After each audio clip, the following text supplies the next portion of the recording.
What's up, nerds? We're your hosts this week. I'm Jake. I am Chad. This week we are sponsored by Ray's Energy Drinks. Fuck. Keep it in. Just go. Yeah. We're also sponsored by Ray. Oh fuck. Crybaby Craig's hot sauce. This week we have a couple of guests on to talk about Battle of Sketches for our fourth and final interview week for this collaboration, where we get to talk about some tips for navigating just being an artist in general and their process for completing art pieces and deadlines in a digital world. Yeah. And we will also be talking about the season finale of House of the Dragon, now streaming on HBO Max. And that's about it. So let's get into it. This is the All Things Nerd podcast. My camera's way up there now. Change it.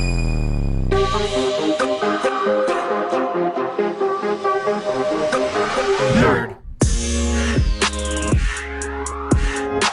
Welcome back, nerds, to the All Things Nerd podcast, your weekly dive into all things nerd. Jake Lee. That's me. Jakey. How was your week? My week was good. You know, did the whole work thing. I've been very sick, as you know. I'm finally feeling better. And we went to a bar, and a lot of our listeners are not from Minnesota, or some of them are not from the United States at all. But here in Minnesota, roulette, like for gambling, is illegal. But I found a place. Except for in Vegas, but yeah. They had a workaround so you could play roulette, and it was a lot of fun. And if you live in Minnesota, it's called Stanley's. It's the upstairs, in Northeast Minneapolis.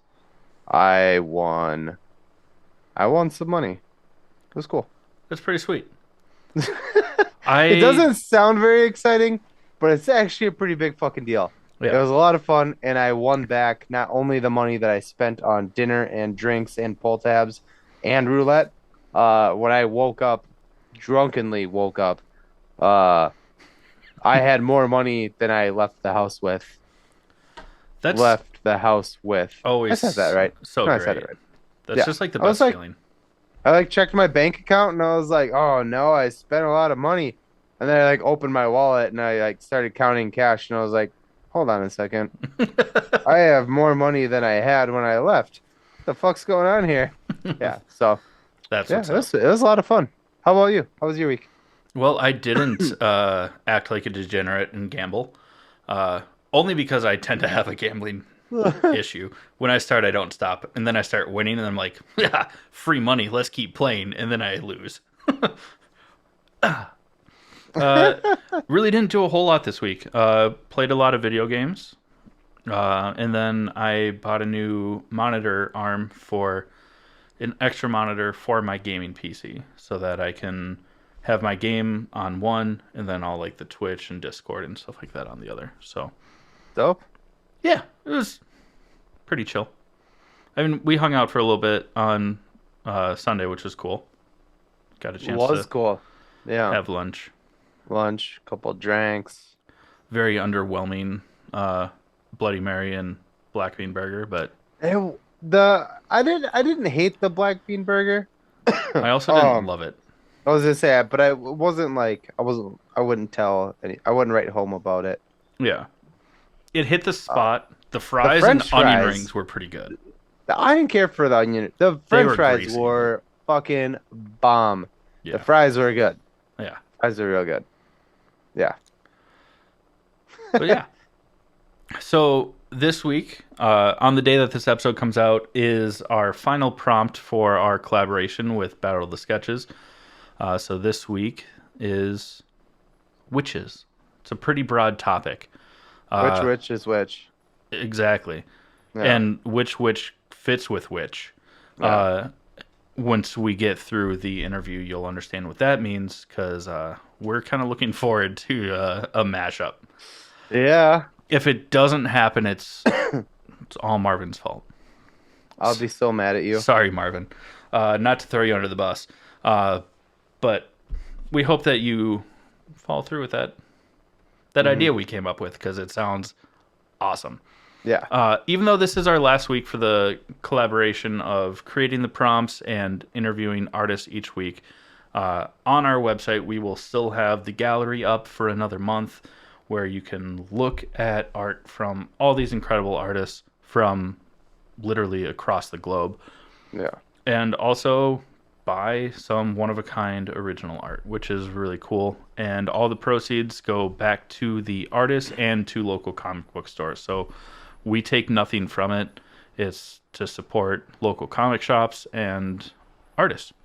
Also, like, even after Battle of the Sketches is has been around for a while Yeah, for a few and will years. And and will continue to be around. And I really urge every one of our listeners to check this shit out, participate, even if you don't think you're very good. Um, Everyone on the on bat bots is what they call it. Uh, they're so supportive. There's never been any shade or like negative.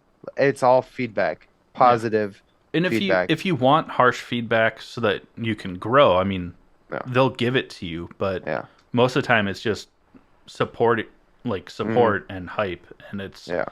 it's so cool. They really encourage you, and even if you don't do art, like at least go check it out. If you like art, check out Battle of the Sketches. A lot of these people do commissions and stuff like that. So even after our collaboration ends, you can still buy art from these people. I mean, Yeah, yeah, and I mean, I've been eyeballing a few things. same. I'll be making some purchases myself. Same. My next Yeah. my next bonus check will probably be cut a little short because of these. Um, Yeah. but also today, well, when we're recording today, Oh, I was uh, like, am I supposed to be talking right now? the Ant No, yeah, Man and the yeah. Wasp Quantum Mania trailer dropped Woo! from the bootleg half visible Comic Con leak. It's not the same trailer. I imagine that trailer will be trailer number two, which will come out like next month or something. Yeah. Yeah. Rumor has it that that will be with Black Panther Wakanda Forever. If not, Mm, it might come out a little bit closer to the yeah. holidays and New Year's stuff like Yeah. that cuz We're kind of getting spoiled because we get sorry, my chair is so noisy. I feel like that microphone's just picking up everything. eat Uh or eat or eat. we're kind of getting spoiled because we get uh literally in like 2 weeks we get Black Panther 2, Wakanda Forever. Mhm. And then January, February we get Quantumania. Yeah. I mean, I mean, you these skipped are December, but that's fine. Next month is only December, November, Oh yeah, yeah. but still very But close together. yeah, this is great and to have that, and they're both huge movies. Yeah. Um, and to have them so close together, I is like really exciting. Yeah. Because normally you have to wait like kind of a long time Yeah. 6 between months to a movies. year. Yeah. So, So but the this is gonna be trailer dope. looks awesome. We Jonathan Majors, yeah. Jesus Christ, he looks so good. And I mean, it looks like it's lights in his helmet that makes his face blue, but we do get blue-faced Kang in the trailer, which is dope. Yeah, and it could even Yeah. be kind of like almost like a phase shield sort of thing Yeah. from those lights. We don't know, but Yeah. It's cool. we'll see. And we see him call Scott Lang Ant-Man because we know that Kang has in this version of whatever has killed multiple Avengers because Yeah, in the leaked trailer he says, "You're haven't an I killed you Avenger? before? Have I killed you before?" Yeah, And so in this trailer he calls Scott Ant-Man, which means he knows him from a different timeline, which is fucking dope. yeah, Yeah. I'm I between Black Panther and this movie, I am so torn. I'm 50-50. I'm stoked about both the movies. I'm yeah. I'm Ah, excited for both of them for very well, not very, but for different reasons. yeah. So let's not waste any more time. Sorry.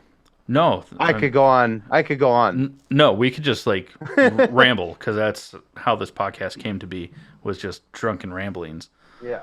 from both of us.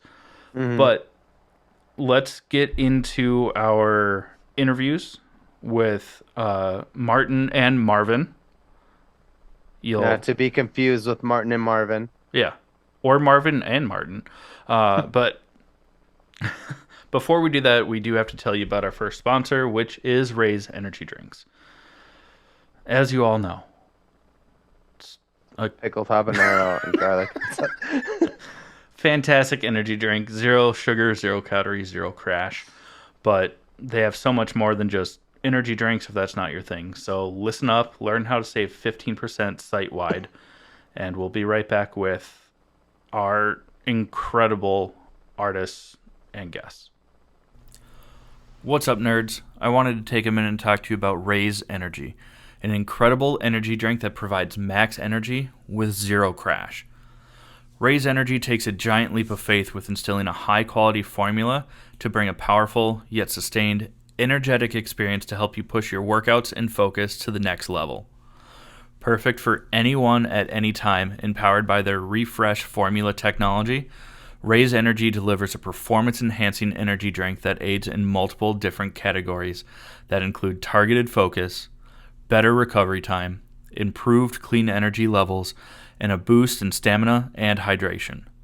But most importantly, every can of Raise Energy has absolutely 0 calories, 0 sugar, and 0 carbohydrates to give you a smarter and healthier option. So don't settle for an energy drink that contains more sugar and carbohydrates than you can count.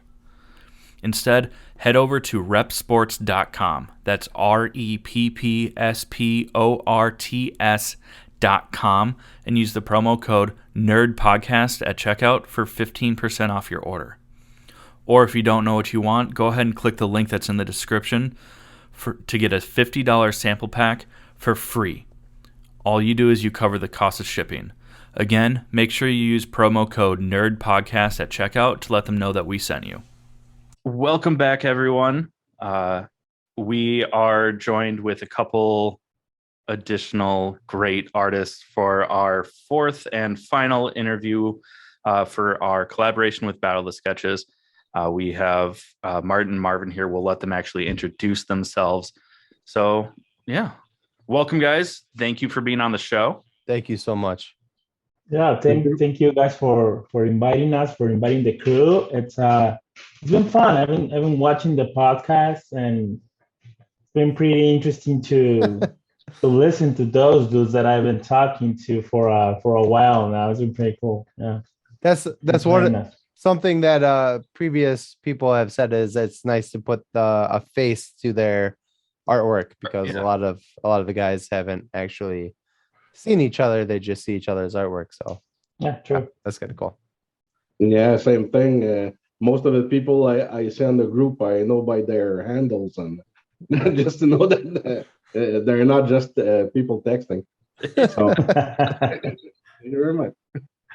Yeah. So tell us a little bit about yourselves. You know, like your name, who are you? How long have you been doing art? How did you find the Battle of the Sketches community? You know, all of that. You know, tell us a little bit about yourselves. Well, my name's Marvin. I go by the handle Marvin Nation or Marvin Nation Art. But like if you Google Marvin Nation, you'll find me on Xbox. You'll find me on video games and a lot of platforms. That's my nickname, IRL. So I just use it for everything. I'm in Mexico. I'm in Baja. I'm right across the border from California. So that's been fun. That's been fun. I've been living here all my life, and well, I've been drawing ever since I remember. Like I was one of these very hyperactive kids, and my mom was like, just grab a pencil, do something in your hands. So that's how I started my my drawing career, I want to say. Been doing it on and off for since forever. I did stop drawing some years ago for 5 or 7 years for reasons. Sometimes you just step away from art. But I came back a couple of years ago, like trying to be better. Like I've never stopped drawing anything, but I don't think I ever had like a purpose to draw. And I kind of that's kind of how I fell in the lap of the Battle of the Sketches. I knew one of the other artists, Jeremy L. Joe from Twitch, from watching Jim Lee, and a small community developed there of people interested in art. We did some fan book comic books. We did a 20 something Justice League comic book for fun. And when I started following him on Instagram, I noticed the Battle of the Sketches thing. So I just joined up one day, started doing, I don't want to say anything elaborate. I just started participating. Then I got invited into the group chat. And that's when I felt a little more compelled to really put in the work and get better. Like, I have been learning a lot of things just to keep up with all the amazing artists. Like Martin here, he's like, I'm always in awe of the things he does, and not only the weekly stuff. He just drops some really amazing pieces, and I'm like, damn, I gotta do better next week. So that's been a drive that I have, right? So I'm also a writer that I have done professionally for many, many years. And so I have a lot of stories that I want to illustrate, but like I know that I need to learn a bunch of things before I can make something out of it. So this group has been pretty good at pushing me, at setting a very high bar each week, and I love that. I love the quote unquote competition, right? Which is not a competition, but Yeah. but it is, right? It is. Yeah.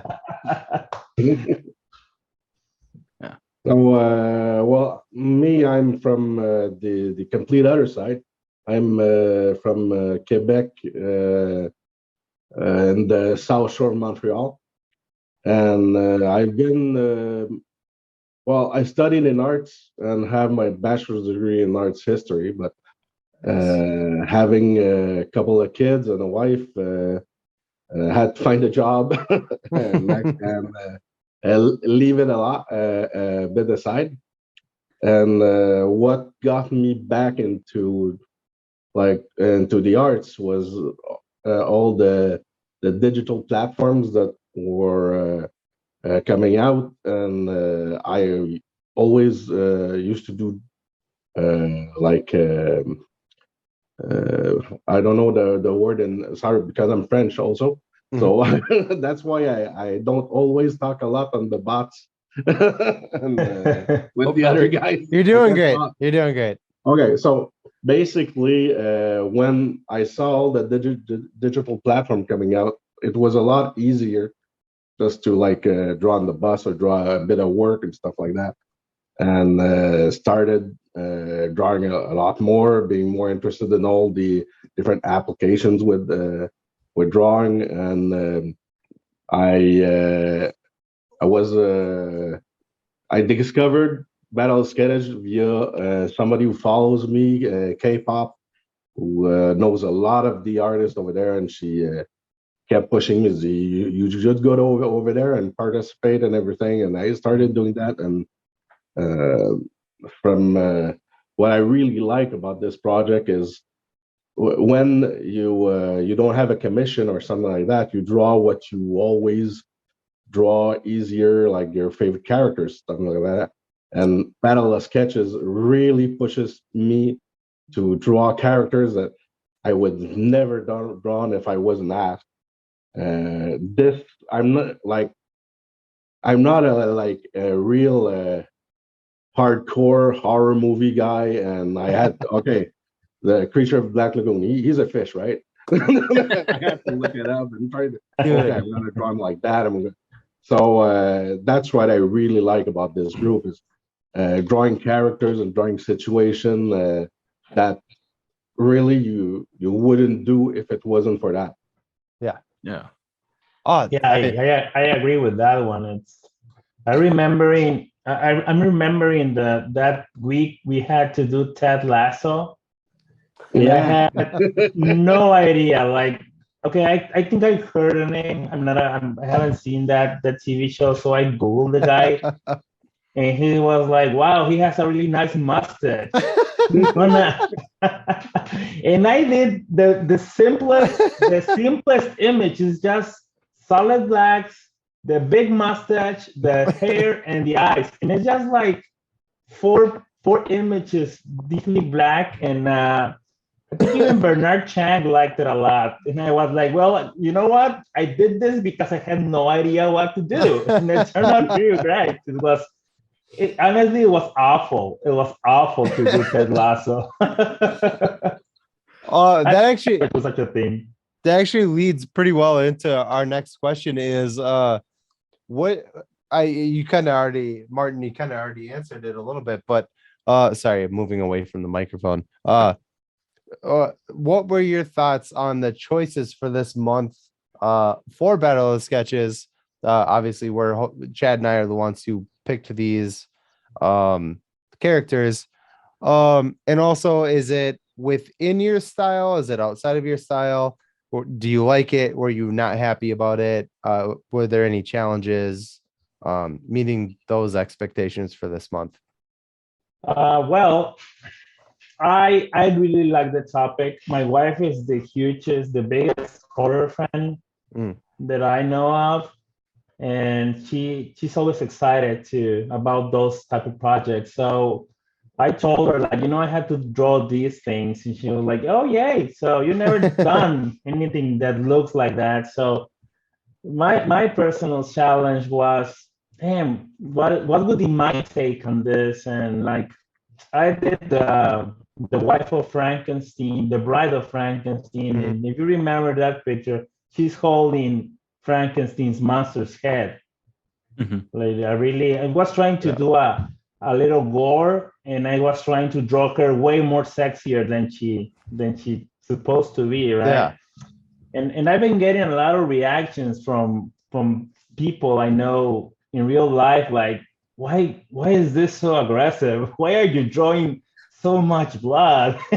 And that's been pretty fun for me, trying to find something that I've never done before. And like the Creature of the Black Lagoon was another challenge because the suit is very complex. I had to Google a lot of pictures, like, to try to get a handle of the guy. I don't think I did.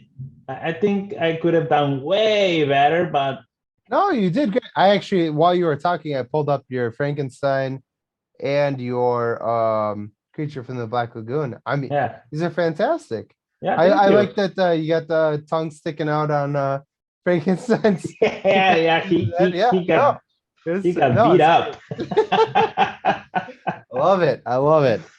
So for the creature, I decided to do a mock-up of the poster, like, like do it again. So and I did change a couple of things. Like in the original poster, the lady is afraid of him. But in my poster, the lady, like, the monster is protecting her because she's afraid of something that's looking at them, right? Oh yeah, I see it. Yeah. So I did try to change that bit a little, and I had fun. And I have to confess, I changed the eyes because Martin probably remembers maybe that I posted a preview of that image on the group chat, and I hated the face of the lady. It was a horrible face. So I just completely redid the face, and then I couldn't do the eyes. Like, the eyes were supposed to be scary and looking at the monster, and I could not do it. I did them a million times, and at the end I was like, let's change him. the eyes are gonna be looking at me.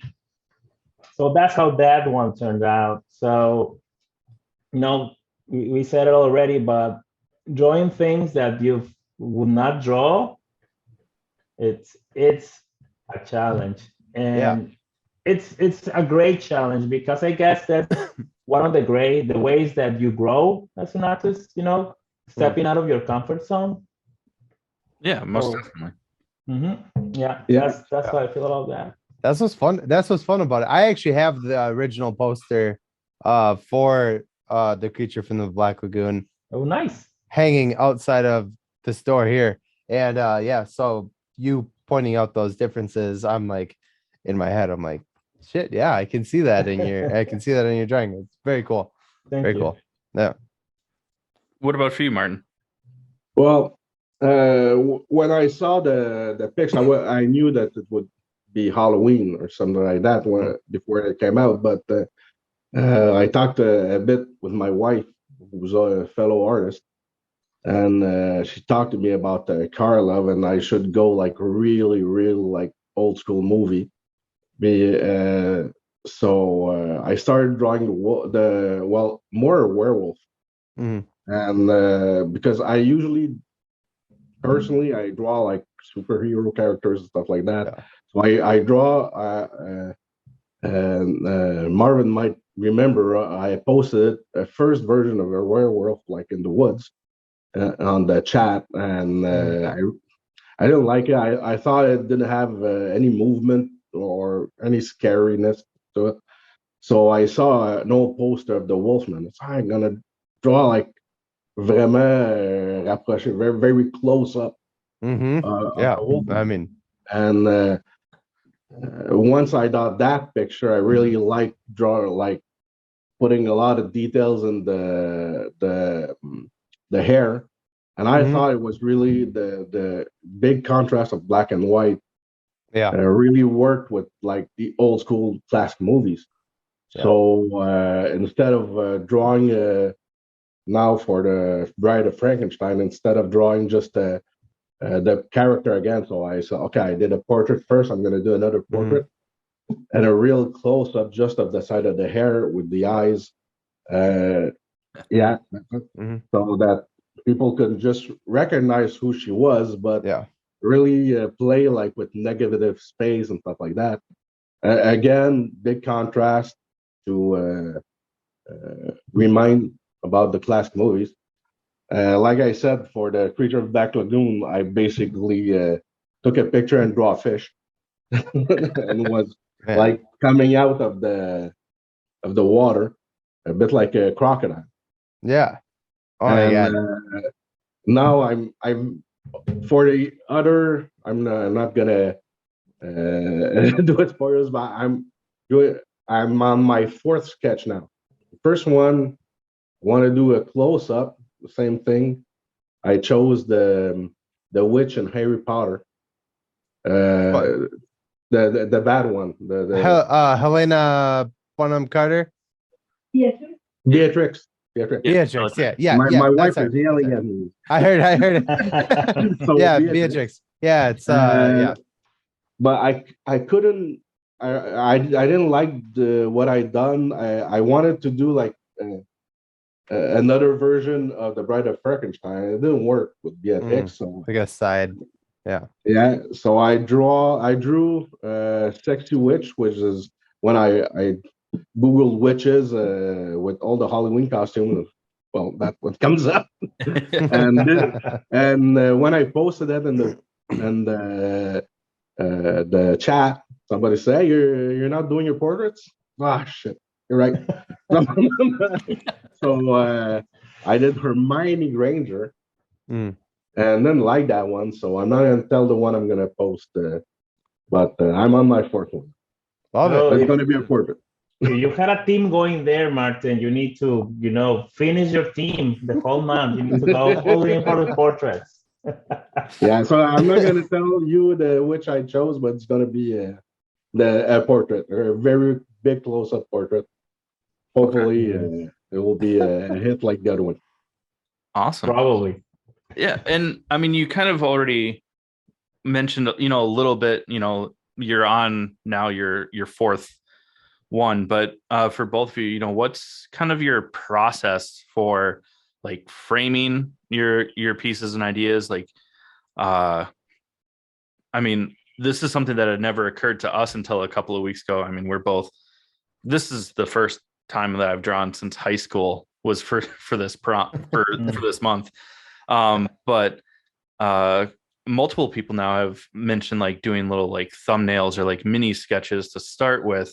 Is that something that you guys do? Or, I mean, if it seems like both of you kind of use a lot of like digital art, or at least to some degree. So is it just something where you just like bust out a sketch and then if you don't like it, you just scrap it? Or do you do like little thumbnails, or do you like, what's your process for figuring out what you're going to do for these prompts? Well, I try to think.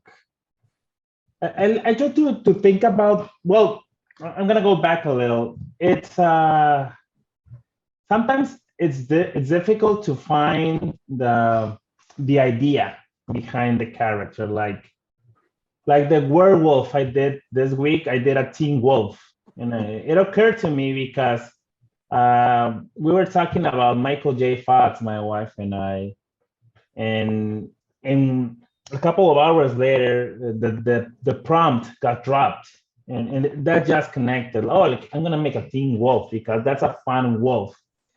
Um, and in retrospective, I don't think I don't like to draw animals, right? So drawing a werewolf, for me, the werewolf is like from the American werewolf movies, with the huge snout and Yeah, American Werewolf in Yeah. Paris and American Werewolf in yeah, London. I think that also. is the image I have. Like the lichen. That's the image I have of a wolf, and I didn't want to do it because it's kind of complicated. And I came up with the Teen Wolf idea because of that. Like, it just came to me. But sometimes I really have to sit down and think about what I want to do. And knowing the character for me has a lot to do with it. Like, I remember, many months ago, we did a Punisher team. And for some reason, I was doing gender bender characters with that, right? But still, the Punisher needs to have the same personality traits, right? The big guns, the outgoing personality, the aggressiveness. And once I start finding some words to describe the character that I'm doing, that's when the sort of a sketch comes out. So I work 95% digital. Lately, I've been inking. I print a blue page on stock paper and I ink that just for practice. But I start working directly on something and I delete a lot. I just completely trash digital files. I'm in this delete your artwork movement. That's a thing. Like, if you don't like it, don't fix it. Start over. And that's been working for me. So the first thing I do a simple figure, just the way you would see it, like in front of a mirror. And once I like the pose, then I try to find the angle. What angle am I going to draw this from? Or is it going to be a little funny? Is it going to be serious? It's what about the mood? I've been experimenting a lot lately with different coloring techniques, with different angles, with different art styles a little, just trying to find my own that I like. So aside from what I said, I don't think I have a more complicated process, right? I do a simple sketch, and once I like it, I trace it over, I clean it up. Then I do digital pencils over that, and I clean it up again, and I fix. That's where I fix the proportions, where I fix the angles, where I fix the perspective. And once I'm okay with that, I do digital links and then do the coloring. And even at that stage, I completely started over because I haven't liked what I liked. So there are some I'm looking at some of my old Battle of the Sketches things, and the Mambra. We did Mambra from Thundercats in August, and I experimented a lot with that Mambra because I was a huge fan of the cartoon, and I wanted to do like this really, really scary monster type Mambra. But for some reason, I started drawing him like like this sexy guy, and my wife was like, "Hey, he's kind of sexy for a mommy, don't you think?" And I was like, you know what? I'm gonna go for it. So I did a sexy Mambra, and then I added a Chitara, just drooling over him, and so I don't have a really set process other than keep trying and keep going until I like the perspective and the character pose and the angles. Yeah. Huh. That's awesome. How about you, Martin? Well, I use a lot of models for what I draw, and what I do is either on Pinterest or Google or Instagram. Every time I see a picture of a movement or a camera angle I like, I save it. And when I start my art, I'm gonna go back in my folders of saved files. Okay, I need to do a background. So I'm gonna look at all the backgrounds I saved and pick the one I like for the subject I'm drawing. And so that basically it. 90%, like you said, what I do is digital. I find it so much easier. Like I said, for when you can draw where you want, when you want, and for to just the like you said about scrapping old files and stuff like that. I keep everything, so that's what I love about the digital. I can go back and then an old drawing I didn't like, I'm gonna redo it. I'm gonna reuse it for another drawing or something like that, and I really love that process. And so basically, that's how I start. I find it funny that you mentioned the Lady Punisher because that's the first drawing I did with Battle of the Sketches. Oh. So, That's so I awesome. find it really funny that you mentioned it. Oh, And I play. I saw it. It was the same night I did the. It was on the Wednesday that I saw it. You had to send in your print. So I did it really really fast. Uh, play a sketch playing with the negative space, and I fell in love with that group ever since. After that, I'm looking for it right now. Uh, Man, I think that's so cool. And interesting that we had three people on our last week's interview, and those guys were diehard, hands down. Thumbnails were what they needed to get through their process. It was unanimous. They were like, thumbnails, this is the best. They were like, look at this is my thumbnails right now, and they were showing it. It's very interesting and really cool to hear that you guys have a different process. I really like that. That's amazing. Yeah, I had never thought about thumbnails, but I've also never done digital. Chad just bought a sketch pad for his computer, the digital sketch pad. I'm buying one hopefully in the near future. And so yeah, I mean, this is awesome. This is, I'm just geeking out about this. This is, the All Things Nerd podcast. We're just a bunch of nerds over here. So I have to say that one of the things that dropped me into digital art, one was the thing that Martin already mentioned, that you can just sketch on your phone these days, right? You have an idea, you can just sketch and you're at the office. When we used to go to the office, I don't go anymore. And that was pretty cool. But the other reason is I moved to a smaller town a few years ago for work. And when I got here, it was impossible to get our supplies. it was impossible to get art supplies. Nobody sold anything. And the ones that I could get were a little, more expensive than I was accustomed to paying. So I was like, well, I'm not gonna be wasting more money to ruin sketches. And and also that's when I started with this trend about I don't like it, I'm just gonna trash it. I'm gonna trash it. So I was trashing sketchpads like a weekly, man. That's a lot of money wasted on paper. Mm-hmm. And if you're into the ecology thing, that's even worse, right? And I remember wanting to buy some Copic markers to start learning to color.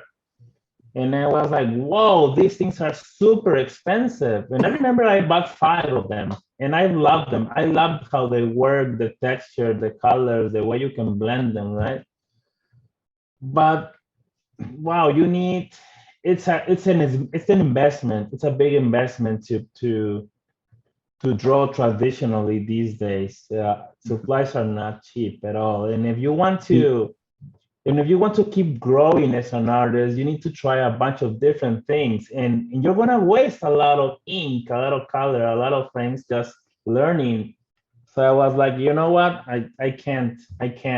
So I started leaning heavily into digital. I remember buying a drawing monitor, like a 19-inch monitor that was some unknown brand at the moment that I used for a few years. I sold that after that, and I bought a Seaon tablet, which is the one that I use these days, which is amazing. And you can experiment all you want. You can try all the colors, the tools, the art tools you get these days on digital platforms just emulate real world stuff like incredibly. But like you don't even have to emulate it, like digital, it's its own medium. So once you dive into it and you start to discover that you don't need to transfer, you don't need to make it look real. You just need to make it look good and draw it okay. That's when your brain starts switching and starts dropping the pencils, right? And I do have a lot of sketch pads and a lot of drawings from many years ago that nobody will see ever because I think they're horrible. You know, they're probably funny, right? If you look at them, but they're just hiding somewhere in a drawer, right? I forgot what I was going on with this, just rambling. But yeah, the transition from traditional to digital, it can be difficult because a lot of people are very purists about drawing pen and ink, right? And I remember this Sean Gordon Murphy, the guy that's doing the White Knight thing these days. He wears 100% traditional, and he got asked that question: that why isn't he working in digital? And his reason was pretty simple: because I sell these pages for very good money.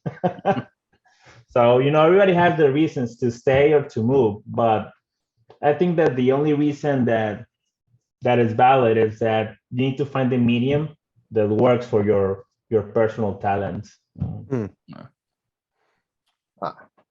Oh, that's awesome though. Yeah. Do you think so? In previous interviews that we've done for this month, we've talked to a lot of artists that you guys also know about burnout and meeting deadlines, and whether that's something that you're doing on a personal level or something you're doing for somebody, whether it's working for someone or trying to meet a deadline for like a project or something like that.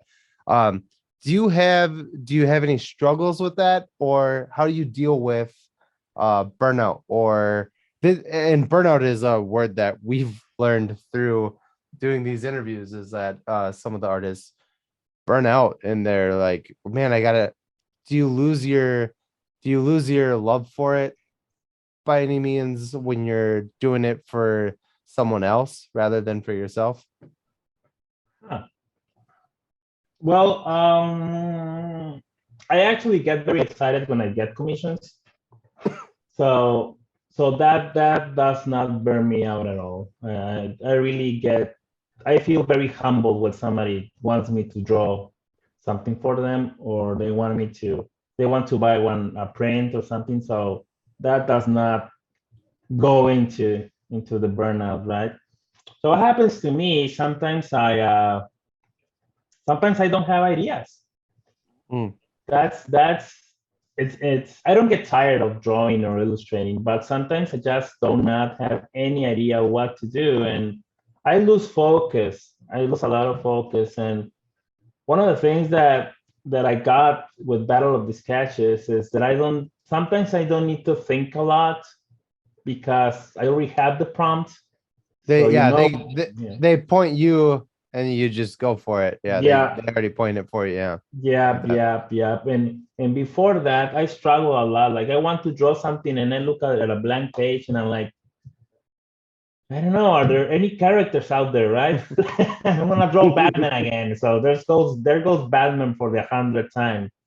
And that's what used to happen to me a lot. But sometimes like the Battle of the Sketches just focuses me, and I go right. And like if you look at my Instagram, some of the pieces are, I want to say, they are really boring, maybe because I couldn't find a more interesting angle to do them, but still, I managed to finish something. And that's another thing I've learned along the way. Like it's better to be finished, to be done, than to be perfect, right? And I'm more about completing stuff these days than make them absolutely perfect and waste 20 hours on something. Yeah. We've actually heard that a couple times now, is that uh finishing, like even if you aren't happy with it, I think was it Vor was saying that if you Yeah. better to turn something in no matter what. Yeah. Even if you're not happy with it, finish it and turn it in anyways. And Yeah. you're gonna feel better about it later on. Yeah, yeah, because if you finish, you're gonna move on. Mhm. If you don't finish, you're gonna be stuck there for a long time. Sometimes you gotta finish and go next. And you gotta think that, all right, so maybe this illustration is a 5 for me, but the next one is gonna be a 7, right? So just get back, you pick yourself up, and you just move on, right? Art, like illustrating, like any art form, it's has its ups and downs, and you have to accept that we are not Jim Lee.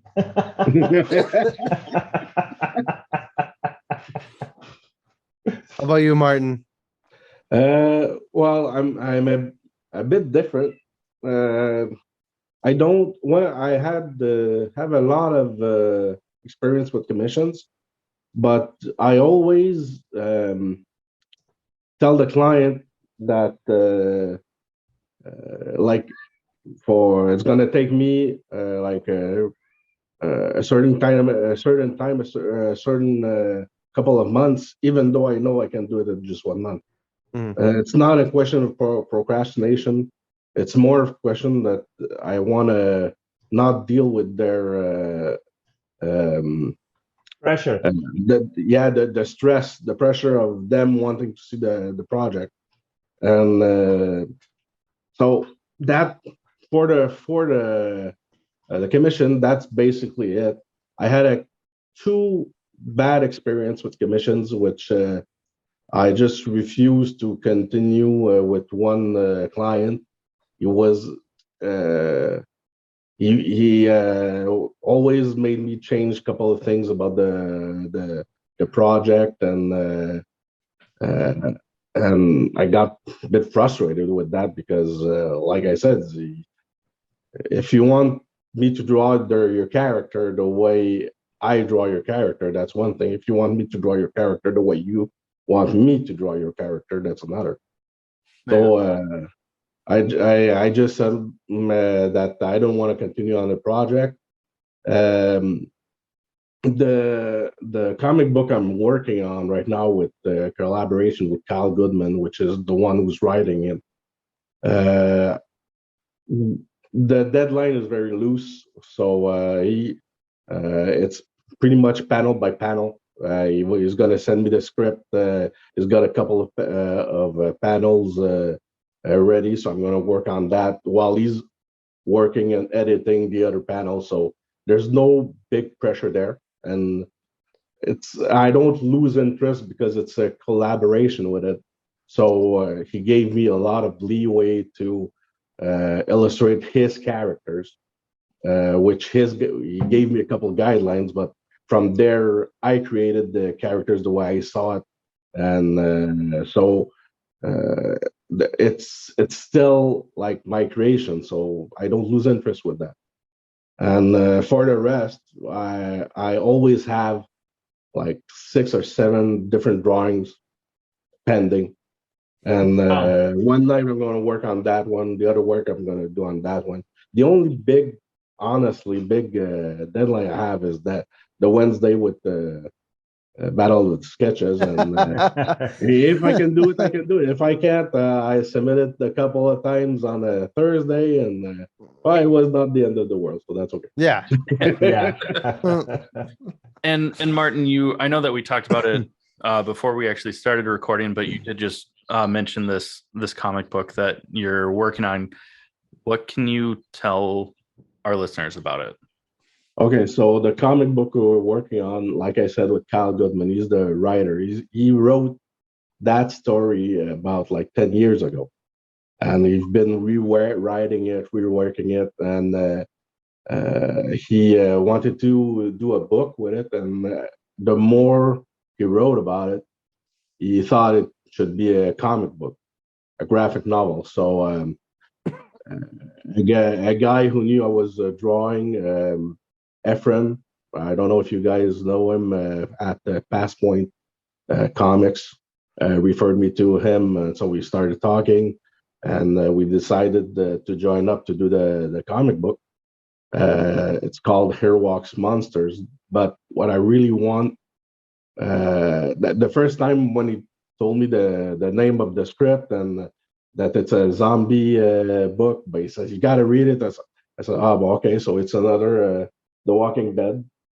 I don't really want to do another Walking Dead. I think it's overly done. But I started reading his script that he sent me, and you realize that it's a total other story that's set in a zombie world, but that's like just the background of it. And I really was interested, so I passed the script to my wife. She read it. She said, "Yeah, man, he really writes well, so you should do it." So and so once I started talking to Kyle and saying what I thought, that I didn't want to do his project at first because it was with zombies, and I was pretty sure everybody's gonna just associate it with The Walking Dead. But as I was reading the script, I understood that it was just like the background of the story, but it's the monsters are the humans. It's the people. Yeah. I love that. I love that. So I was hooked, and so we did the first 2 panels, which I just teased on my Instagram with the Here Walks Monsters, and he's gonna send me it's gonna be script by panels by panels, and we're hopeful that it's gonna come out next year. Oh, my God. Awesome. Yeah, we'll have to look for. We'll stay in touch with you too. But yeah, I'm excited. I'm excited to see that. I'm really excited. Now that I know a little bit more about the story also, because when you said zombies, I was like, yeah, Well, zombies are everywhere. Okay, c'est bon. Yeah, but no, that sounds really cool. That is just kind of like part of the environment, but not the focus, which sounds really cool. Yeah. Sorry, we veered off that because you brought it up, so I wanted to hear more. But kind of like veering back towards like the battle of the sketches. I mean, this coming week is our last prompt that we did for the month of October, and with it being witches, where have you been drawing your inspiration from? And I know, Martin, you said that you got a little bit into it and you said that you're not going to tell us what you're actually drawing for this week. But if both of you can share, where you got your inspiration for, this month, was it through Google, Pinterest? Did you have an idea right off the bat? Like where's this prompt coming from? If you started or if you haven't, Marvin, I don't know if you started this week's, what's your, Well, I've been drawing inspiration from movies. The last two, well, that it's pretty obvious that I just trying to do what is it, a homage to those two movies. And well, the Teen Wolf is also another movie, just a different type of werewolf. And for the witches, I have the idea of another witch movie. I haven't sold it yet to myself, so it might change. So I want to do. My initial idea, and I have not started any of this. I'm still thinking. My initial idea was to do something around the Hocus Pocus movie. That they recently did a part 2. Mm-hmm. So those are some fun witches that I would, and that I want to do something with them. I have no idea what yet. So that's my initial prompt. I saw some guys talking about doing some Scarlet Witch and something like that, which is pretty cool. But for me, I wanted to do something more traditional in the witch sense. And I don't know many witches, to be honest. I thought of the Hocus Pocus. I thought about doing something related to the Blair Witch Project, which is also something that sounds pretty cool. I'm jealous now. Yeah. Blair Witch would be a cool one. Yeah. Do you have were you gonna do all 3 of the Sanderson sisters, or did you pick one out of the 3 for Hocus Pocus, or? I would do all 3 of them. Yeah. You would do all 3 of them. I would have to do all 3 of them in some funny situation, because it's a funny movie. It's a fun movie. So I'm like, well, it's 3 characters. I can't go as detailed as I always do because it's a lot of work and I don't have all the time in the world. I'm still thinking about what to do with him, but I will mostly probably go with him unless, I wake up tomorrow like with this incredible idea about witches. I don't know. I do think and fuck what I think, but the Blair Witch Project, because you never see what the witch looks like in the Blair Witch Project. Sure. You could literally do anything you want with that. I think that's really cool. And I never fucking thought about that until you just said that. And I was like, holy shit. That I think Martin also was like, he said, I'm jealous. That's such a good idea. When does the podcast come out? When does the podcast? Does this podcast come out after the witches are out? It comes out the same day, so it'll come out on Wednesday. Okay, so on Wednesday. All right. So let me tell you a little something. What if the Blair Witch Project? What if the Blair Witch were the Hocus Pocus sisters? What about that? Done. Love it. Good. You've never seen them, so it can be any way. So that's what you just ruined the movie.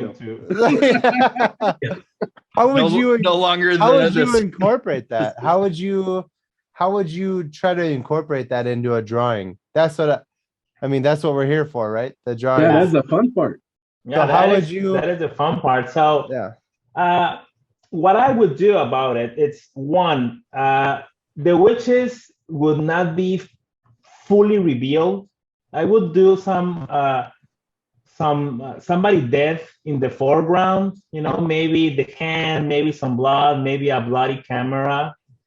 And I would draw the witches floating around, but not fully detailed, but with enough detail that you would know it's a Hocus Pocus lady. Yeah, one of them's got to be on a vacuum cleaner. Yeah, definitely. One of them has to be on a vacuum. And if you remember, their costumes are very their costumes are made like cartoon costumes, right? Because their Yeah. silhouettes are very Yeah. distinguishable, right? Well, the one girl's got the big hair. Yeah. Like so yeah, you could make it recognizable. I really like that. I hope you do that. I want to see that now. Well, the more I talk about it, the more I'm convincing myself. So that's probably gonna be it. Yes. I'm excited. Yeah, so I like to do a lot of funny things. I like to think I have a funny sense of humor. And like if you go to some of my Battle of the Sketches, like the one I did for, where was it? Well, the Evelyn, I tried to do a little sexy Evelyn. Then I tried to do which one was my favorite? Oh, the one that I did for Nightwing. That came about from talking to people in chat. We were talking about how Nightwing's butt is always a meme. and it was like, I got that illustration from talking to the group. Yeah. He was like, yeah, this is the money shot. So that came about from talking to the guys from the group, and somebody suggested Starfire in the picture in his butt to be shiny and whatnot, right? So I went for it. So yeah, Hocus Pocus Blair Witch sounds like it's gonna be the winner here. I love it. Can't wait to see it. Martin, can you tell us?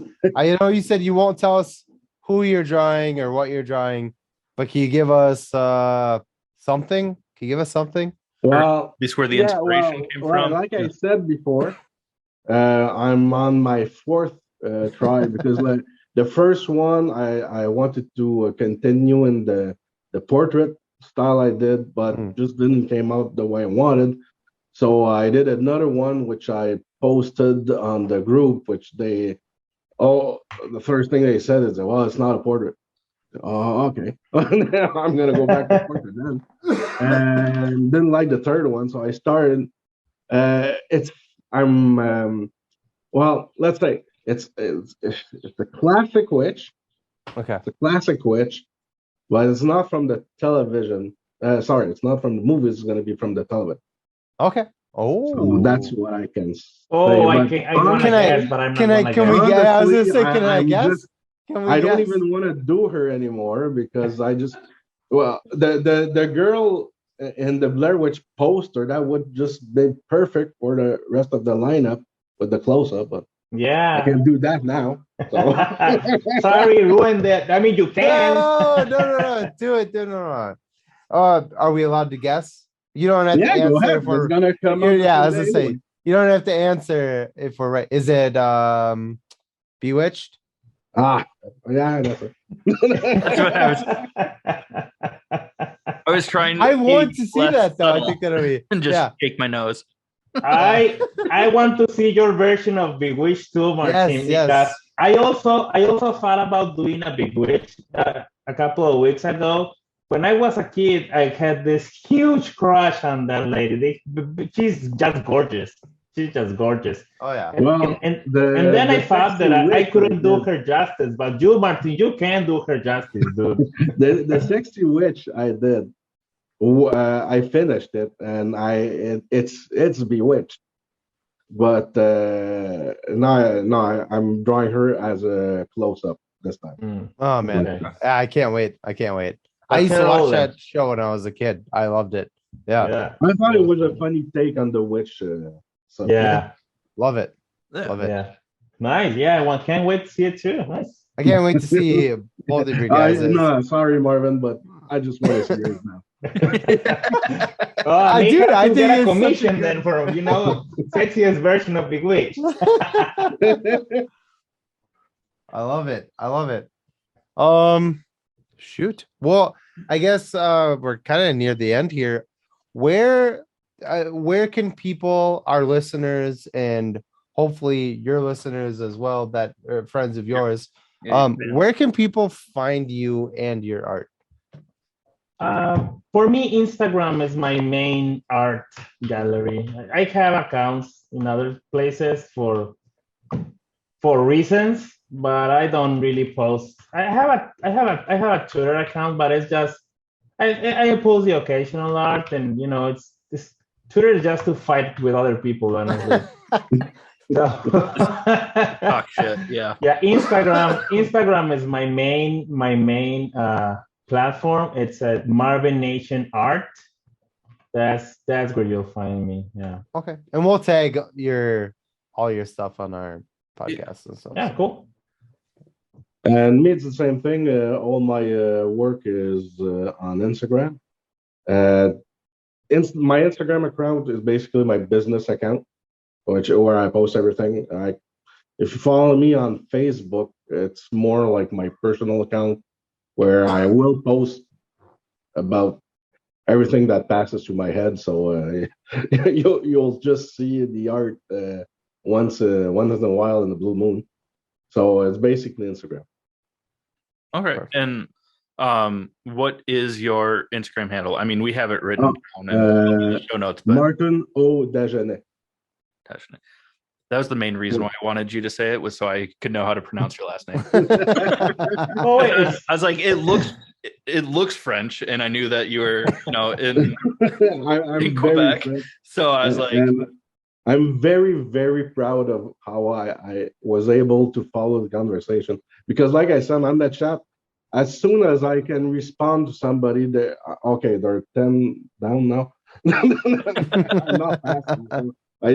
Usually what I post is yes, no, maybe. Martin, I'm a little disappointed because when I first became aware of your art, I thought your name was Martino Dagenet. And I was like, yeah, Martino sounds pretty cool. And it's Martin O. So I don't know. My I'm name is disappointed. Martin Oliver. Oh, Martin my God. Oliver. Okay. That sort of compensates, but in my mind, I always read it as Martino. In French, it sounds completely Martin Olivier Dagenet. It sounds totally not. Martin, yeah. Oh my God. You know what's also funny? Martin, that you and I share the same initials, MD. That's pretty interesting. Uh-huh. We share the same initials here. Is that what you put us together, guys? no. We're also making a sandwich with the US in the countries, I was super worried about everybody in the US. They just needed to finish with the other people. I think a lot of our the artists that have been on the podcast have been, I mean, Vor was from Originally from Chile, but he lives in the States now. Yeah. But also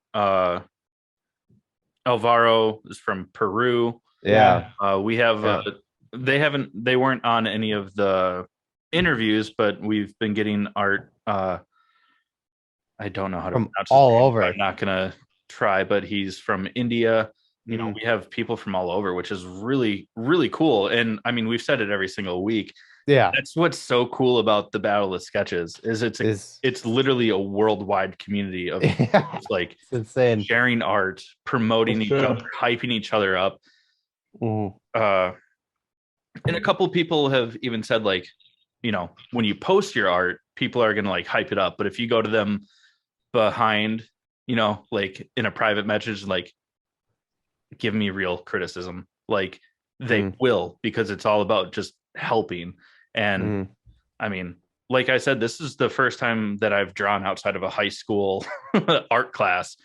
So like I am years behind in skill level from everyone else. God. Like I don't want to stop. No. Like you guys are I'm amazing. Yeah. I am blown away and in awe every week with the stuff you guys turn in. It's insane. Well, thank you very much. Thank you. Yeah. And thank you for being on the show. I mean, we really appreciate it. Like we mentioned, we'll link to your Instagrams in the show notes for the episode. And once it's up, we'll let you know. So if you want to share it, you can. If not, you don't have to. If you just want to listen to yourselves talk, that's fine too. If you Your don't, whatever beautiful works. voices. And faces. I hate my voice. I if hate. I you sound watch- awful. What? You guys got the accent thing working for you? Oh. Well, to them, we're the ones with the accents, right? You guys sound weird. I do sound. As a Canadian, I can tell you I've got the accent. Oh man, this is so much fun. Seriously, thank you guys. I mean, a million times for being on here. We're both impressed by everything you guys do. I mean, it's insane. So, Well, thank you very much. yeah. Thank you, guys, and thank you for inviting us and for the prompt. It's been challenging, but that's part of the fun. That's The fun of it. Yeah. Yeah, it's been pretty cool, and this was pretty fun. You should invite me more often. I like to talk.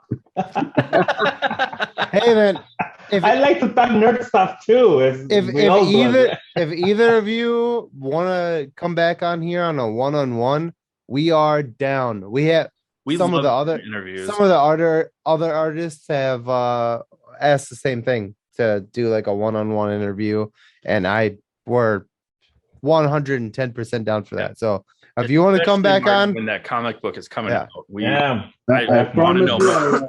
I'll reach out to you guys when it's coming up. Yeah. You're gonna meet my first. You guys have our information and a way to contact us, so we can set something up. Yeah, most both definitely. of you. Yeah, for Yeah, sure. thank you. Thanks a lot. Thank you very much, guys. It was pretty fun. It was pretty nice meeting you, Martin. You know, I'm a too, big Marvin. fan of yours. I've told Martin a couple of times that for me he's won the Battle of the Sketches a few weeks. Yeah, I'm pretty sure he's gonna win it this week. We'll see. I want to see the Hocus Pocus Blair Witch matchup. I'm excited for it. Yeah. and if you don't do that very sexy big witch, Martin, I'm gonna do it myself too, just for fun, man. I'm gonna post both of them. Yes. There we go. Perfect. Thank you. Perfect. That's what we need. Have a great night. Yeah, You guys have a good one. Thank you so Goodbye, much. guys. Bye. Bye. Holy shit, that was a lot of fun.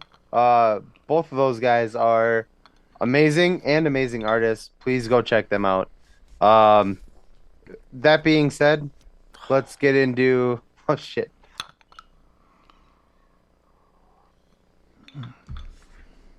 sponsor number 2, which is Crybaby Craig's hot sauce, pickled habanero and garlic hot sauce. I can see you holding it back. You want to. It's a pickled habanero and garlic hot sauce that goes on practically anything. Listen up. We'll tell you more about it. Hey, you nerds. Do you love spice? Supporting small businesses? What about enhancing the flavor of your favorite foods? If you said yes to any of those, our good friends over at Crybaby Craig's have the perfect solution for you. Crybaby Craig's is a pickled habanero and garlic hot sauce that goes perfectly with your favorite foods, adding the perfect amount of spice and enhancing the flavor of everything it touches. Started in Minneapolis by Craig back in 2012, Crybaby Craig's has become a Minneapolis and Minnesota staple in the sauce world. So head over to crybabycraigs.com and order yours today. All right, everyone. We are going to talk about House of the Dragon season finale.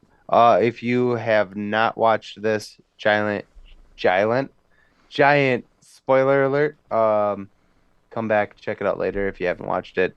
Otherwise, hang tight. We're going to talk about some cool shit that happened in this episode and maybe some theories as to why things in this episode got so out of hand. Yeah. It was a Thanksgiving dinner-esque episode with extended family. So this episode basically takes place maybe the next day, the end of the day from where the last episode ended. So now they're kind of like in sequence, it's just like one after the other.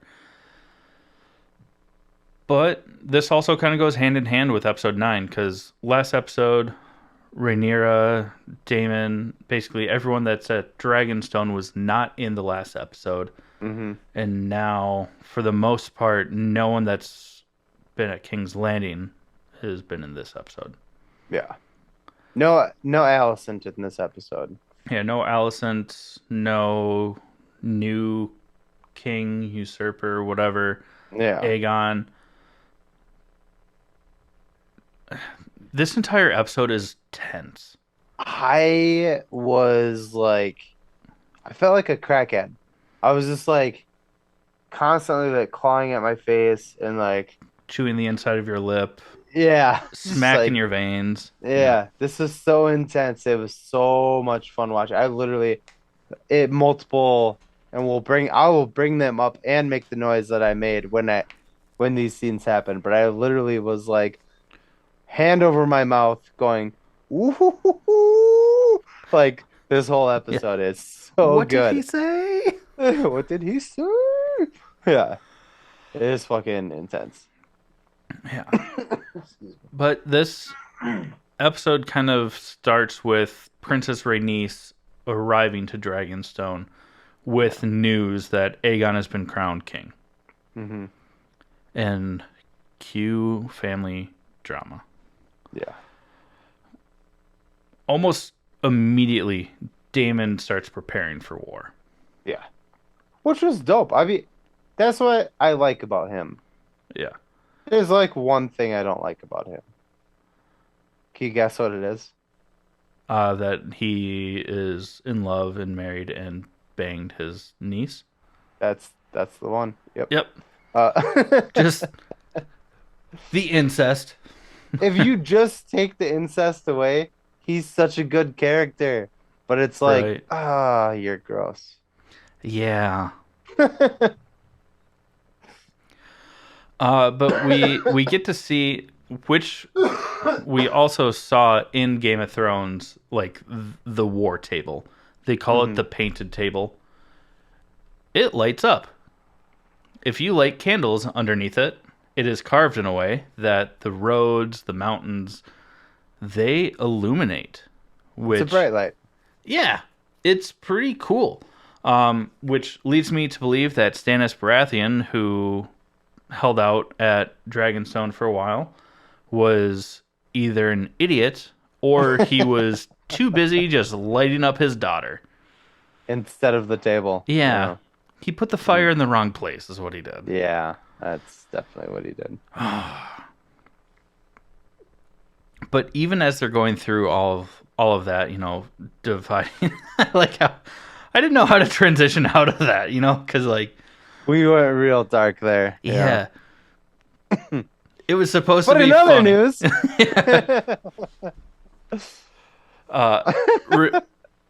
they're as they're trying to see like who is on what side of this Targaryen divide. Rhaenyra is still pushing for title peace. of Damon's sex tape. What side of the Targaryen divide? Gross. It works. In a very, very gross way, but yes, it does. I didn't make this show. Sorry, Mom. But she is focused on peace. Yeah. She's concerned with the song of Ice and Fire. She's aka also Game of like, Thrones. my dad just died, and he was known for keeping the peace. Yeah. I can't, as my first like breath as queen, start war. Yeah. Yeah, which we kind of skipped well, me saying that skipped a part as a very cool moment where her followers, or I don't know if that's the right word to use, her Well, I think you're getting ahead of yourself because, as we know, she is pregnant, but Yes. not to term. But she goes into labor, probably because of stress. But the baby doesn't make it, so it's very. well, it made it. Just Well, it was birthed. It just Yeah. was so premature that it did not live. came to the party, but didn't have a good time. It, what? Don't fucking Just make that face. because I know you're not serious, it's funny. But super fucked up joke. uh If Seth MacFarlane can make a joke, a 10-minute fucking song about uh dumpster babies, I can make that joke. that's fair. But then you have to argue, should he have made that 10 minutes No, long? of course not. It's hilarious. So I laughed the Yeah. entire time I watched it. The baby's swinging its umbilical cord around like it's a fucking, you know, prop. It's Moving hilarious. on. Anyways, my joke was funny. God damn it. It was funny. Just very, very inappropriate. um but so she has this stillborn birth, and like she refuses help, Mm, just kind of showing that like she wants to feel the pain because she's already suffering and she knows how this is going to end. But then we get kind of similar to the first episode of, you know, the child that didn't live being burned at the pyre in a very emotional moment, but during that she's crowned queen. hmm So it's like her saddest moment and her happiest moment hmm combined, which is Yeah. an interesting dynamic to like watch play out. There's a group of people who uh are backing her right to the claim of queen. And one of them is the twins from the previous episode. Just one of them. One of them got his ass licked by Kristen, and I forgot it. The other one, I was waiting for a laugh, didn't happen. Sorry, Sorry. I was drinking. The other one, they made a crown for her, and they like No, all it bent. wasn't. They didn't make it. It was Viserys's crown. Oh yeah, they took. Sorry. Yeah. Yeah, I didn't realize that. That's dumb. But yeah, they gave her the crown and named her. They're like, hey, dude, like we follow you. We're loyal to you. They all bent the knee. Even Damon uh took a Tebow and called her queen. And yeah, it was a really cool scene until Otto Fucktower showed up. Yeah. It's probably like one of my favorite scenes in the whole episode. Yeah, it's tense. It kind of mirrors the showdown when Rhaenyra goes to Dragonstone early in the season to retake the dragon egg that Daemon had took. Taken. He takes. He taken the dragon egg. He takes what he wants is uh like a niece.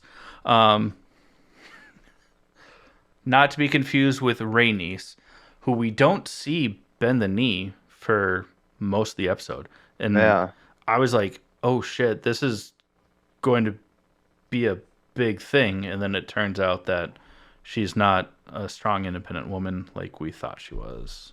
Still a badass, I was but gonna say I think she is, but she just did something dumb. she had the opportunity to either bend the knee and support Rhaenyra's claim, or just go the other way. But it turns out that she was basically just waiting for Lord Corlys, her husband, who we didn't know if he was going to survive or not through last episode, to show up. hmm And then once he did, she's like, well, Rhaenyra's actually pretty dope, so we should support her. I was like, why didn't you just support her? Yeah. Which was a bummer, but then she still is a super badass because she's like, I'll take my dragon. I'm going to go patrol the seas and Yeah. fuck anybody up that isn't on our side. Yeah. But so back to the showdown on the bridge leading up to the Dragonstone Tower. Otto shows up with some Kingsguard. He's like, hey, bend the knee. we're not going to hurt you. Your kids will even be given high honors, like they can be a cupbearer for the king or be their squire. Yeah. And what does Daemon do? Well, This is paraphrasing because we didn't write down the couple exact verbiage. things. Couple things. One, they drop a dragon on the other side of the bridge so that Not just they can't, anyone. Rhaenyra Yeah. drops her Yeah. dragon. so they can't fucking escape. It's either men with swords on this side or a dragon on that side, or you fucking Jump off a bridge. jump off a bridge. Yeah. But if their friends Uh, are doing it, they might. Yeah. According to my mother. And Damon is like straight up, dude. This episode is so fucking good. I'm gonna get the quote wrong because we didn't write it down. I didn't look it up, but I'm gonna, like you said, paraphrase. He basically is like, I would rather feed my daughters to my dragons or my kids to my dragons than have them serve your drunk fuck up of a child. Like, there's no fucking way I'm doing that. And there's like a instant like tense moment where they all kind of like turtleneck, a little bit. They pull their swords out. They prairie dog their swords is what they do. You're so inappropriate, dude. Ellen! And, Ellen David. Ellen David. And sorry, Alan. It's a super tense scene. And this is like, again, like I said, this is like one of my favorite scenes in the episode is Rhaenyra walks up to Otto Hightower and she rips his fucking hand of the kingpin off, throws it off the bridge, and is like, you guys are all fucking traitors. Fuck all of you. Like, die. Yeah. Yeah. You go ahead, add into it, but that's all I had to say about it. That it was insane. It was so badass up until that moment. And then Otto basically has the maester hand Rhaenyra. It made it seem like it was like a personalized note from Alicent, but it was actually just a page ripped out from the storybook that earlier in the season we see Rhaenyra rip the page out. Mm-hmm. And that was kind of like the olive branch. Yeah. So Rhaenyra gets kind of emotional about it and was like, I need to think about it. We'll answer you tomorrow. Yeah. And Daemon's ready for war. Yeah, Daddy Daemon does not like that. The doctor, if you will. Because he played Doctor Who. Was not thrilled about it. And there's a very intense moment between them. Well, so at this point, Rhaenyra has been made queen. And even Daemon has bent the knee to her and called her my queen. Yeah. And he's kind of arguing with her. He's like, they already declared war. We should be getting ready for war. There's dragons that are unclaimed. We should claim them. Like, prepare ourselves for war. And Rhaenyra is getting pissed off at him. And she's like, yo, clear the room, everybody. I got to talk to this motherfucker right here. And everybody leaves. And as soon as everybody leaves, Daemon chokes her out. Daemon's like, who the fuck you talking to? And he just chokes the shit out of her. And she's like, yep, okay, my bad. Yeah. It's not a good scene. No, obviously we do not condone this, but it was for a fictional TV show. It was interesting to see Daemon say, like, basically, I know you're queen, but who the fuck do you think you're talking to? Yeah. Is basically how it went down. Again, not a good thing, not happy about it, but that's what happened. And it was like, holy shit, this dude just did that to the queen. Yeah. He's got some... And his wife. Yeah, and his mother wife, of some of his children. I was going to say, up until now, they've had a very functional... gross, but functional. Incestual relationship. And now it seems to have gone awry. Yeah. I think it's just because Damon is so hell-bent on war, because that's where he feels he's the Yeah. most of value. Yeah. It was Well- weird. They kind of brushed past it. They didn't spend a lot of time on it. Yeah. But so I then assume maybe we'll see it come up later next season. we I don't know. might. I don't know. But the episode kind of comes to a head when Rhaenyra wants to reach out to basically they're not unknowns in the realm of like lords and ladies and like high families, but they don't know where they stand on this alliance. So she wants to send like ravens to reach out to like the Starks, originally, the Baratheons. yeah. Originally, these houses had sworn oath to King Viserys that they would back Rhaenyra's claim to the throne.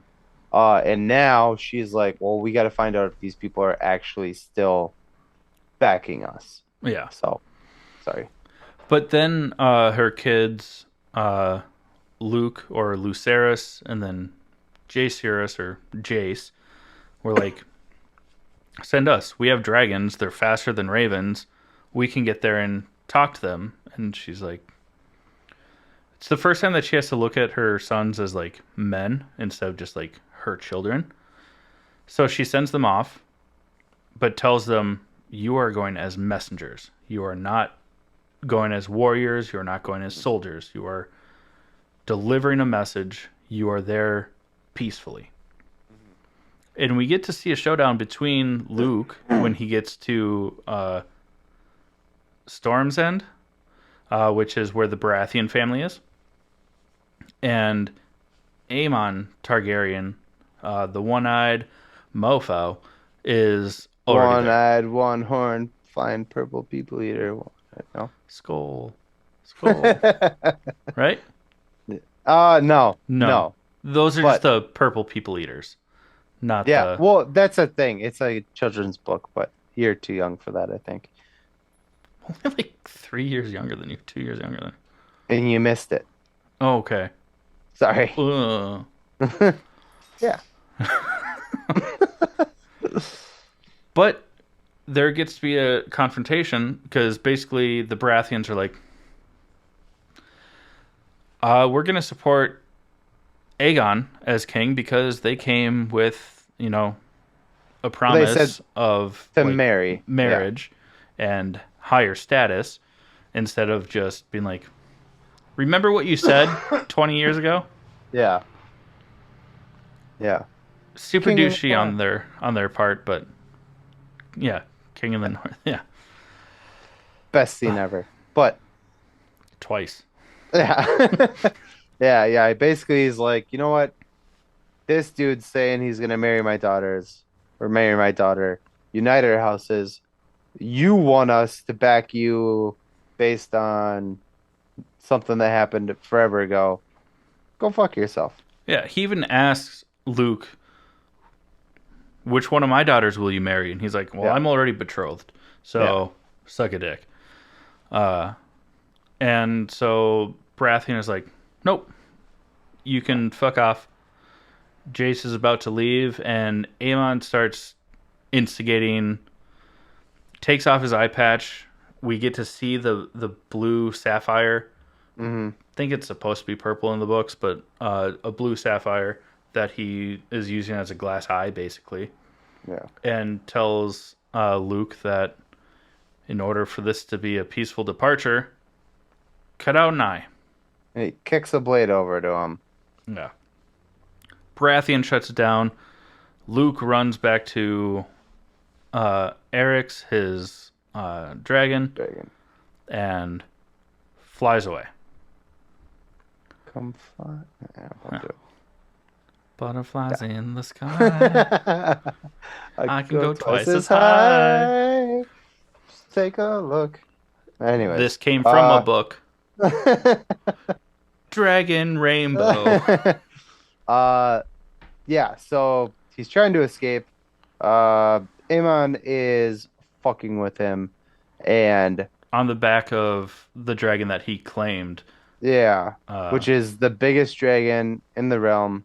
yeah, And I think it's it is Vagar. Vagar, right? Yeah. Yeah, and Who is basically the oh yeah, dragon yeah, version yeah, of a war horse. yeah. Like This thing has the only been dragon in that's seen battle. battle. One Yeah, of two, but and he's fucking with him, and the dragons are. Uh, I'm sorry, I'm like leading up to my thing, and I already started laughing. The dragons are basically he's running away. There's this massive dragon on his ass, and Amon is kind of fucking with him, flying real close to him, trying to scare him. He flies up above the clouds. Oh, sorry, before that, he shoots Amon's yeah, dragon in the face. Luke and He Eric's yeah. shoots flames at But Vagar. he tells his dragon not to do it, and Yeah, he shoots Amon's dragon in the face anyways. And yeah, he goes, "No, save me, get me out of here." And yeah, then the dragon flies away, fucks off into the yeah. clouds, above the clouds. Pause right here. Katie, Pause. shut the fuck up. She was barking. Sorry. I couldn't hear anything, Oh, so well, now I feel like probably. a dick. Then I'll probably just leave it in. Continue on. So, Eric's flies above the storm clouds Yep. to try and escape. Yes. Because so And far throughout this chase, since Eric's is so much smaller, like, would dive into, like, or not caves, yeah, but, like like caverns. a cavern. Or, Yeah. canyon. To avoid Vagar, because Vagar is so massive that even though Eric's is Veiny, smaller, triumphant bastard. even though Eric's is smaller, younger, and has more agility, Vagar can catch up pretty quickly because it's so massive compared to Eric's. Yeah. But so Eric's and Luke are above the clouds, and what happens? Well, fucking Vagar comes up from underneath, and it's like a one chomp. He one chip challenges this fucking dragon and the kid riding it, and all you see is the wings of the dragon falling into the clouds. This kid just got dead. Yeah. Dead dead. Like And- OMG dead. And as it's about to happen, Aegon, Amon. Aemon he's telling his dragon no, like don't do it, like, and it fucking did it anyway. Yeah. So there's and you can tell your theory here, which I checks out, but both the dragons disobeyed here. And why do you think that is? Well, so within the show, there's an interaction between Rhaenyra and Viserys where Viserys basically tells his daughter, everyone thinks that we control the dragons, but we don't. Basically, the best that they have is that they have like a bond. So once they've bonded enough, and we see it when See, once you stick your ponytail into its butt enough, yeah, like the Avatar. avatars. And we kind of see that like earlier in the season when Daemon is on his dragon fighting like the crab people and like takes an arrow to the shoulder, but his dragon reacts. And even with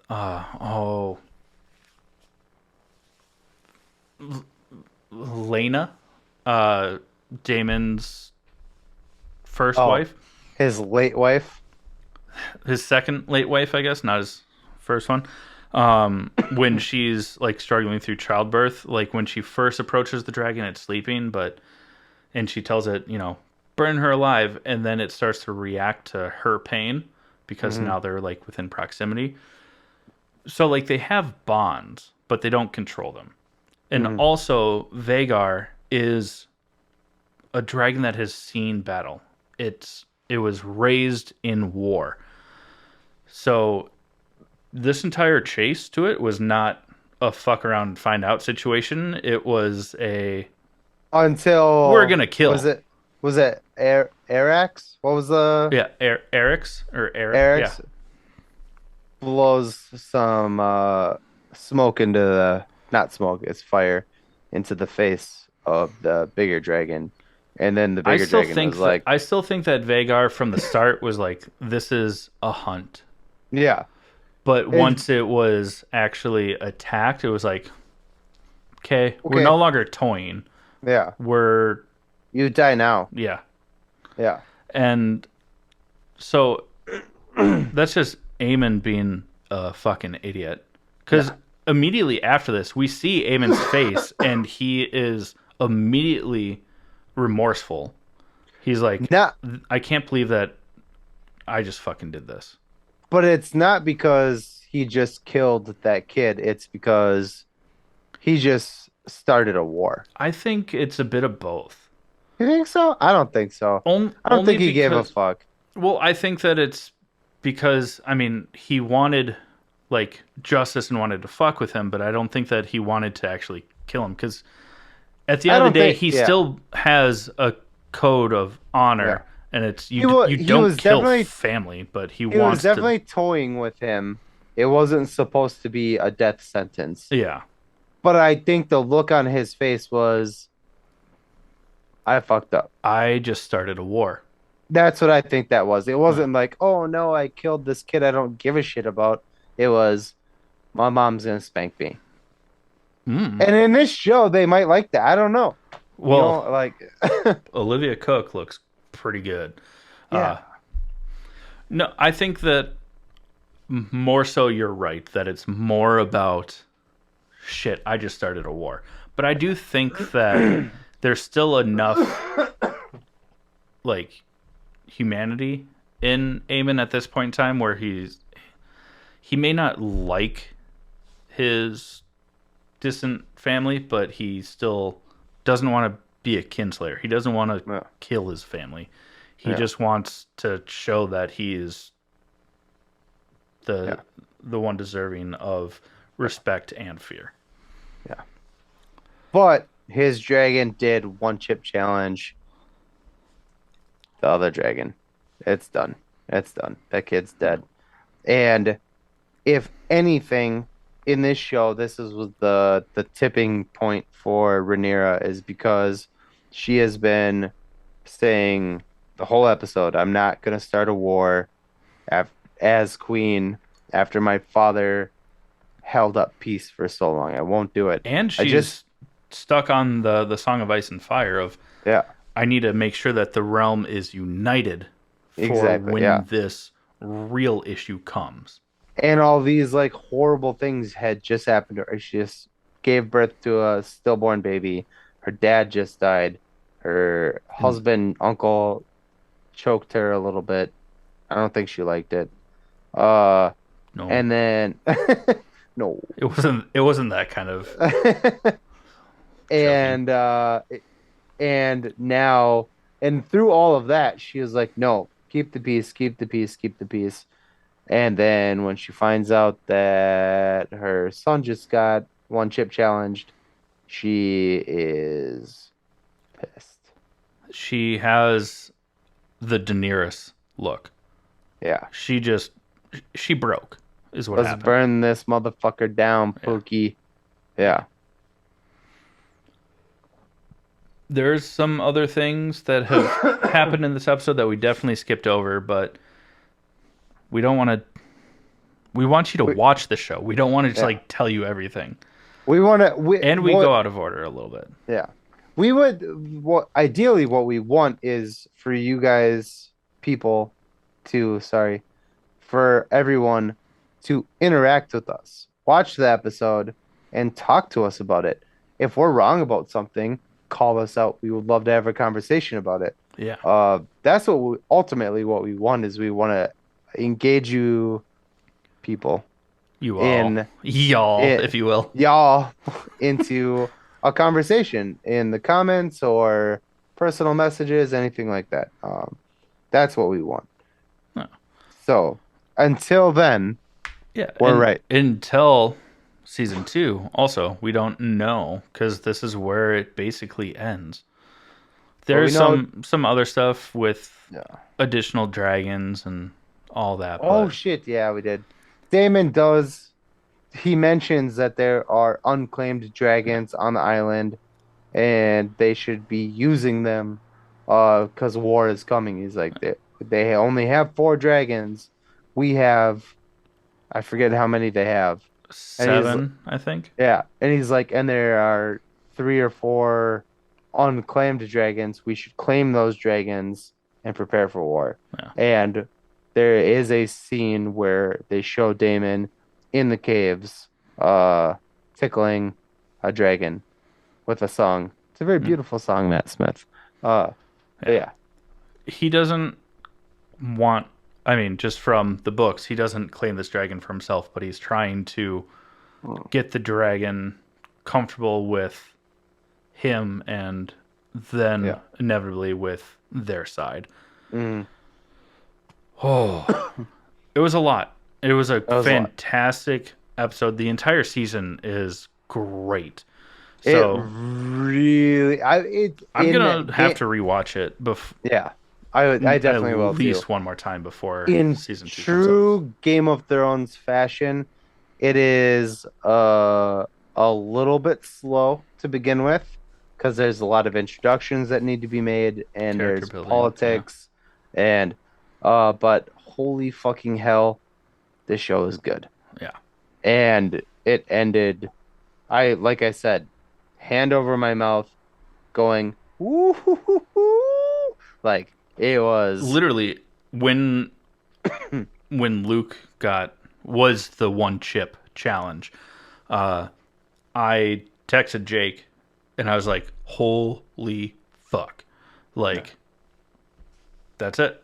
I Yeah. mean, this show has been great, but we've taken up a lot of your time already, so we're gonna go ahead and close out this episode.